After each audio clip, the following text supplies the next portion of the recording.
Ahu, hi ha he he ho.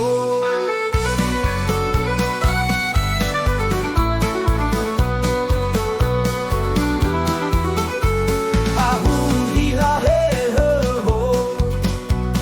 Ahu, hi ha he he ho. Ahu, hi ha he he ho. Ahu, hi ha he he ho. Hi ha he ho. Ahu, hi ha he he ho. Hi ha he ho.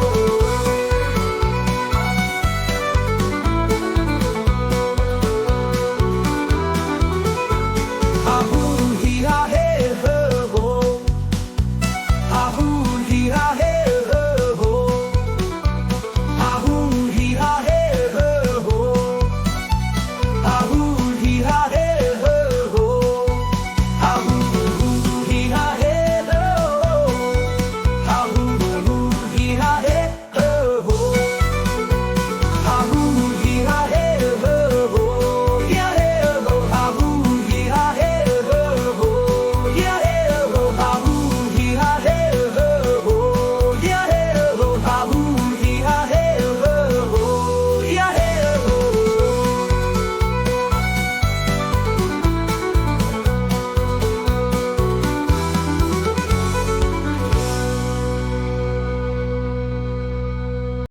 كما كان لكم ህፃናት ዝሓለፈ ሰሙን ፊደላት ትግርኛ ተማሂርኩም ክንደይ ፊደላት ከም ተማሃርኩም ተስተዋስዱ? እወ 4 ፊደላት ኢኹም ተማሂርኩም። እንተኾነ ግና መብዛሕትኩም ኣብ ገዛኹም ኮይንኩም ከመይ ከም ዝፀሓፉ ከመይ ከም ዝርከቡ ኣይተማሃርኩምን። ሎሚ ሰሙን ንኹም ተለማሚድኩም መፁ። ኣብ ናይ ቀዳም ፕሮግራም ፅቡቅ ጌርኩም ተሳተፉ ንምንታይ ነቲ ሰሙን ሓንቲ ፊደል ትግርኛ ክትመሃሩ ኢኹም። ዝተምሃርኩምዎ ፊደላት ጌርኩም ከመይ ቃላት ከም ዝምስርቱን ከመይ ከም ዝርከቡን ተለማመዱ። ቀዳም ምስ ተረኻብና ብሓባር ተሳትፎ ክህልወኩም እዩ። ፅቡቅ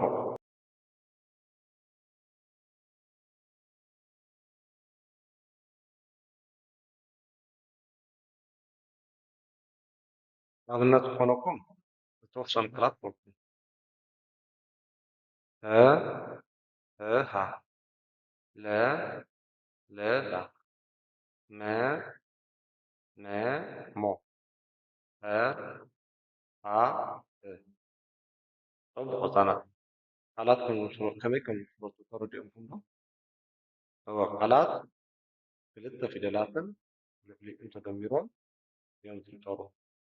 ስለዚ ሎማዓንቲ ክተውነት ይወኩም ዘለኹም ቃላት ብርግፅ ትርጉም የብሎምን፣ ግን ክልተ ፊደላት ተርዲእኩም ተንብብዎም ከለኹም ቃላት ከም ዝኾኑ ክትርድኡ ከም ጀመርቲ እውን እዚ ቃላት ከጀምርኩም ኢለ እየ። ናይ ባዕልኩም ተመክሮ ወሲድኩም ድማ ንወለድኩም ንተባርኩም ሓቲትኩም 3 ፊደል 4 ፊደል ንሓወስኩም ዝተፈላለዩ ቃላት ክትምስርትሉ ክፈትኑ ኣብ ዝመፅእ ቀዳም ተረኺብና ናይ ሓባር ፕሮግራም ክህልወና ምድላው ማለት እዩ። ስለዚ ኩልኩም ተለማሚድኩም ምፁ።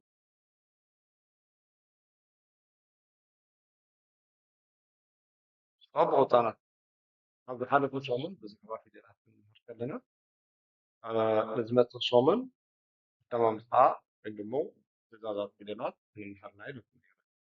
ፊደላት ትግርኛ ክንበቡ ወይ ክምፅኡ ከለዉ ዝተፈላለዩ እዮም። ንወፈርቲ ፊደል 7 ዝተፈላለዩ ድምፅታት ድሞ ሰይላበልስ ይህቡ። ሎሚዓንቲ ናይ ክልተ ፊደላት ከመይ ከም ዝድመፁ ንርኢ ኢና።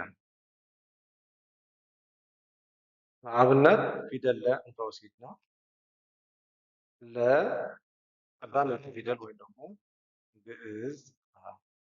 ሉ ካልአይቲ ፊደል ወይ ካዕብ ትበሃል።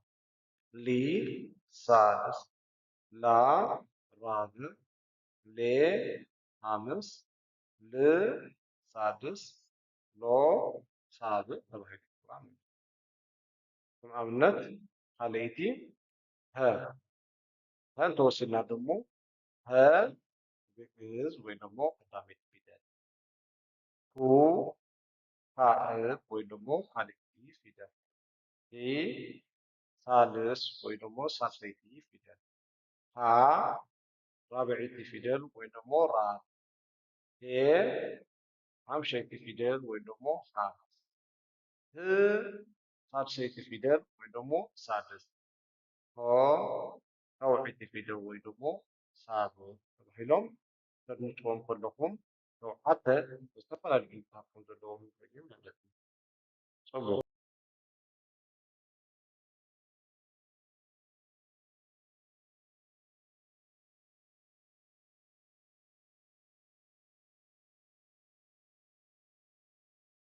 ራ ሩ ሪ ራ ሬ ር ራ